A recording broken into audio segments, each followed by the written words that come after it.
السلام عليكم ورحمة الله وبركاته.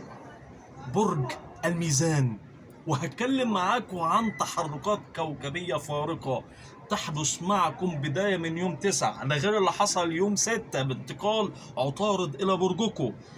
والفترة القادمة لديكم تغييرات هامة و5 نقاط هتحدث معكم، وأمور هامة في حياتكم هتحدث معكم خلال تلك المرحلة. قبل ما أكمل بس، الناس اللي داخلة علينا جديد أو الناس اللي عندي في قناتي الأولى، دي قناة تانية يا جماعة عشان الناس ما تلخبطش، دي قناة تانية، ادعمونا بالاشتراك وتفعيل الجرس. دي بنشرح فيها تفصيليا كده أكتر، يعني القناة الأولى بتاعتنا بنشرح فيها تحركات الكواكب الأسبوعية واليومية والشهرية، لكن دي بنفند كده الأمور وبتبقى شرح مفصل أكتر. اللي عايز يتابعنا اشتراك وتفعيل الجرس، اللي عايز قراءة طبعا خاصة كاتب رقم القراءات على عنوان الحلقة، يتواصل اللي حابب قراءة. وإيه هي الأمور اللي هتحدث معاكم نتيجة للتحركات الكوكبية؟ واحدة واحدة معايا كده، عشان أنا 5 أمور بالظبط هتحدث مع الأغلبية منكم. طبعا التحركات الكوكبية الأول اللي هتحدث ويحدث معكم فارق داخلي ومع الآخرين. أولا الزهرة تنتقل لبيتك ال 12، بداية من يوم 9. بيت ال 12 بيت صعب. المريخ ينتقل إلى بيتك الثاني بداية من يوم 12، يعني الزهرة تنتقل ليوم 9 إلى بيتك ال 12. ده أول تحرك. بيت ال 12 ده بيت المشاكل والتوتر وإنهاء الخلافات وإنهاء المرار، تمام؟ وهقول لكم اللي هيحصل. المريخ بعدها ب3 أيام ينتقل إلى بيت المال، الفلوس الفلوس والعمل، إلى جانب إن أنتوا أوريدي حاليا عطارد في برجكم. توليفة كوكبية تصنع معك 5 أمور. أولا هتضع كل شخص في مكانه الطبيعي، كل شخص حواليك، كل شخص بيعاديك، كل شخص انت مش قادر انك تستوعبه بداخلك. هتلاقي نفسك في مرحلة مش قادر تستحمل ده، تمام؟ خاصة بانتقال الزهرة إلى بيتك الثاني عشر وعطارد في بيتك الأول. عطارد ده بيخليك تتقدم، بيخليك تفكر كده بطريقة مختلفة، بيخليك مميز، ويجعلك تشعر أن من معك لو أقل منك بتشعر بده بطريقة كبيرة. يعني بتتنازل عن التنازل اللي انت فيه، بتتنازل عن مهازل انت فيها، وبتنازلك هذا بيخليك تتنازل عن بعض الشخصيات. لذلك أول نقطة مهمة جدا إنك هتضع كل شخص في مكانه الطبيعي. طب مكانه الطبيعي يعني كان مقرب منك هتلاقيك بتبعده، تأثيرات خطيرة جدا. طبعا دي التأثيرات النفسية في البداية، تمام؟ أول حاجة هتلاقي نفسك من الآن، يعني من اللحظة اللي حضرتك بتتفرج عليها أو حضرتك بتتفرج عليها فيها حاليا هتلاقي نفسك كره او بلاش كره، يعني متضايقه انك تحط نفسك في موقف وحش. طبعا كل واحد بيحب يحط نفسه في مكانه الطبيعي، فلما تيجي تغير اكيد حاجه تانية هتتغير، والحاجه التانية دي مش هتبقى حاجه، ممكن تكون اشخاص. عشان كده بدايه وضع كل شخص في مكانه الطبيعي، خاصه عطارد هو اللي بيحط في فكرك ده، وحاليا الاغلبيه منكم بيفكر كده، بيفكر انه يحط نفسه في المكان الطبيعي وسط الناس اللي بتديله قيمته.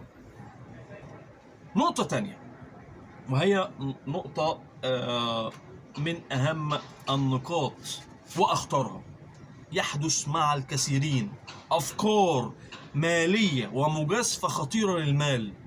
طيب عشان نكون واضحين كده، عطارد ده كوكب التقدم. الزهرة بيظهر لك المشاكل في بيت المشاكل ويضع لك الحلول، لكن المريخ في البيت الثاني يجعلك نوعا ما متسرع. ليه هيحصل جزئية انك الافكار المالية هتبقى عندك مجازفة؟ عشان انت هيبقى في قرارات مضطر ان انت تاخدها.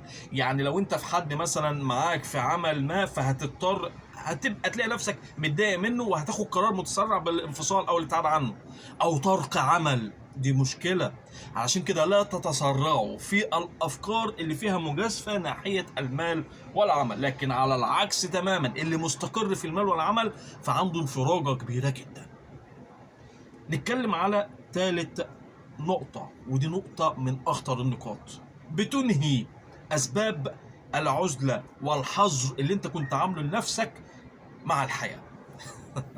يعني بتنهي أسباب العزلة. طبعا الكثيرين منكم عايش وفي نفس الوقت مش حاسس انه عايش مع الناس دي، او مش متعايش، يعني عايش بس مش متعايش، مش عارف يتأقلم، مش عارف يوصل فكرته، بيجد عدم الاهتمام، اللامبالاة، عدم الاهتمام لآرائه للكثيرين خاصة من المقربين. فخلال المرحلة يحدث إنهاء لأسباب تلك العزلة والحظر، وده من أهم النقاط اللي بتستعد بيها الرونق من جديد والطاقة. يعني أنا بشجعك على ده، أنا بشجعك على إنك تنهي أسباب العزلة، تنهي أسباب التوتر، تنهي أسباب المشاكل، لكن حاول قدر الإمكان إنك تميز، مش تقلب الطاولة على الجميع من غير ما تحدد أو تفكر. نقطة رابعة هتظهر خلال الفترة بوش تاني. يعني خلال المرحلة هتلاقي نفسك بتظهر بشكل تاني، بوش تاني، بملامح تانية، باسلوب تاني، هتبقى حد تاني خالص. ليه؟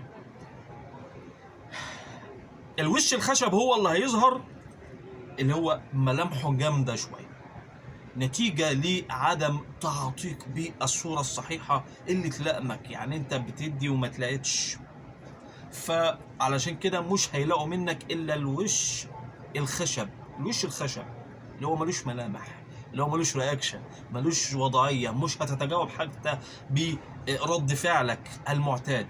طبعا ناس كتير جدا هتستغربك، لكن ده امر طبيعي جدا معك. ايضا خلال المرحلة نقطة اخيرة، لن تترك امورك كما هي. يعني وضعك الاجتماعي، امورك في العمل، امورك في حياتك، ودي متفرعه من الامور اللي انا قلت لك عليها، لكن مش هتترك ده. يعني هتلاقي نفسك حتى بتغير مكانك، بتغير ديكورات المكان اللي انت فيه، بتغير ستايلك، بتغير لبسك، في عندك تمرد رهيب. انا بكلمك يا برج الميزان بشخصيتك وبما حدث معك خلال فترات وما يحدث معك، الى جانب ردة فعلك وما تعيشه. برج الميزان من الابراج الطيبه جدا، برج الميزان من الابراج اللي دائما بتفعل الخير ومش بتلاقي الا القليل. برج الميزان دائما بيثق في من حوله ويندم بعد ذلك كثيرا، سواء كانوا مقربين سواء كانوا اصدقاء، كله معقربين. عشان كده هي فترة مختلفة وهيبقى فيها امور كثيرة. بداية وضع كل شخص في مكانه الطبيعي، لن تترك أمورك كما هي، أفكارك المالية فيها مجازفة خطيرة، والعمل تنهي أسباب العزلة، وأيضا هتظهر بوش خشب.